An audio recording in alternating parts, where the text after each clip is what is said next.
రాజ్యమేది లేదు గాని రాణిలాగా చూసుకుంటా, కోట కట్టలేను గాని కళ్ళల్లో నిన్నే దాచుకుంటా. రాత ఎట్లా రాసి ఉన్నా ఆ మార్చి నీతో రాసుకుంటా.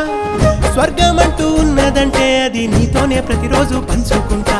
నిన్ను గన్న మీ నాన్న కన్నా అల్లారు ముద్దుగా సాదుకుంటా. నీకు కోపం వస్తే కొంత దూరం ఉంటా, నువ్వు గీత గీస్తే నేను దాటనంట. కంట నీరు కంటి రెప్ప దాటకుండా కాటుకై కావలుంటా.